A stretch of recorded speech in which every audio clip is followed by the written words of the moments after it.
Introducing the African Diaspora News Channel app, your gateway to stories that's overlooked by the corporate mainstream media. And we serve as the voice to the Choctaw Black community. Again, we got Dr. Candace Matthews. A lot of these documents, looking at. We are committed to informing and educating through the power of media. This country is supposed to be about the land of the free for all. It has not been free for Black people, and we are tired. With our platform, we're helping to end injustice by exposing it. Join us in standing for excellence in journalism and serving our community. Download the African Diaspora News app today.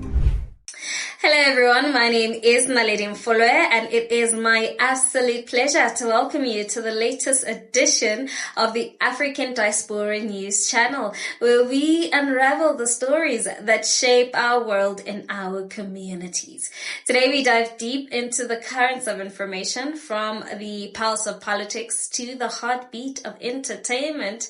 We've got it all covered, so please stay tuned for news experience like no other.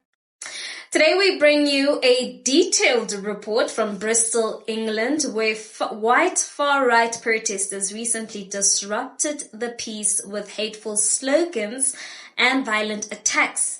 Now, amidst a chants of England till I die and we want our country back, an incident occurred that actually further revealed the ongoing issues of racism in Britain. Now, this disturbing event unfolded as far-right groups took to the streets of Bristol. Now, the tension escalated to a boiling point when a black man was attacked by these protesters. Now, fortunately for him, he was able to defend himself. Let's have a look.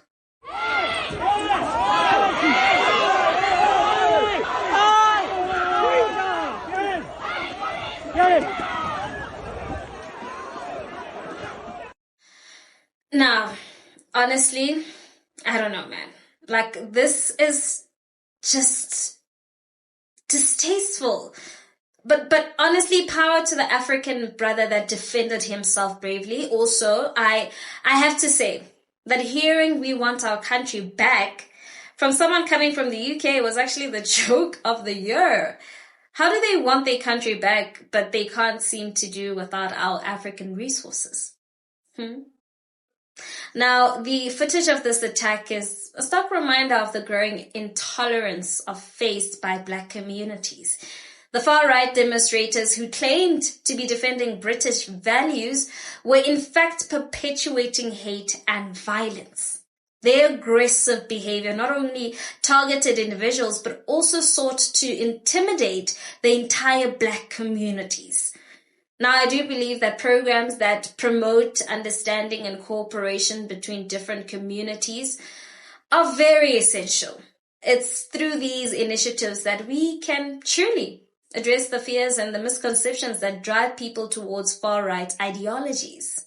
Did you say I must go home? A white man came to me in Africa and he promised me a world cruise where I will not have to work long hours. And my mother, my friend, when we were in Africa, we saw the white man below us stealing all our resources. My mother said to me one day, "Let us go back to England and get it back." We arrived at England, Heathrow Airport. The immigration officer said to my mother, "How long are you here for?" She said, "As long as my gold, diamonds, uranium, titanium, cobalt, oil, copper, iron, lead, silver, rice, coffee, cocoa, tea is here, I am here." He stamped permanent resident of the United Kingdom with our passport. My friend, when you Europeans arrived in Africa, I am 40 years old. You spent 400 years in Africa. I've got 360 years left in this country. And if you don't like it, you can...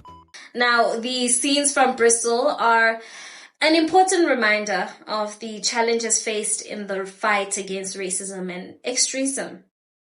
The resilience of this Black man and the commitment of leaders to combat hate and racism are promising signs. But the road ahead is full of challenges. If we're being honest, it will take sustained effort from all sectors of society, which is the government, the community organizations, and individuals themselves, to actually counteract the forces of division and build a more just and equitable society. Now, as we reflect on the events in Bristol, I think it's clear that the fight against racism is far from over. What was your turning point? Well, mine was one day in a library. Now, you know, we've seen it already that fascists don't like libraries. No. Mine was a violent incident in a library where my colleagues and I, From the National Front and the British National Party, the BNP, we went to a meeting to exercise our right to free speech. And we got into this meeting and we saw we outnumbered and we outpowered the people in there who were mainly women, mainly Asian women. And they attacked us, or we attacked them, with hammers, with chairs, with tables. It hospitalised 17 people. When it was halfway through this assault, this attack, I looked around the room and I thought all the reasons I joined the National Front about looking after me and my welfare and, you know, my future in society. I looked at the people I was with who were stamping on the heads of these people, and I realised these people on the floor are the ones who care about me. These are the ones who have these petitions to keep libraries open, to keep hospitals open, and these would be the same women who would now be, you know, food banks, another new Tory invention.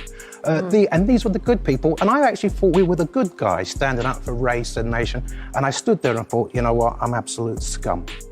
That's what I am for doing this.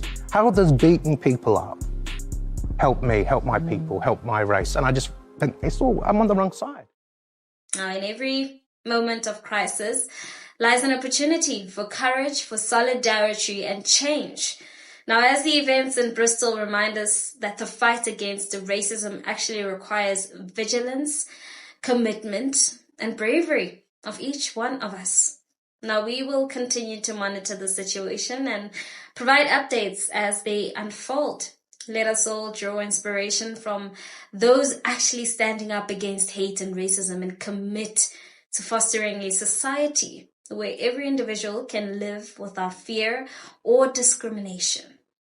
Now, upon wrapping up this crucial coverage, I think the most important thing is that we want to hear from you. What are your thoughts in regards to this? Please, let's engage in the comments section. And while you're at it, please give this video a thumbs up.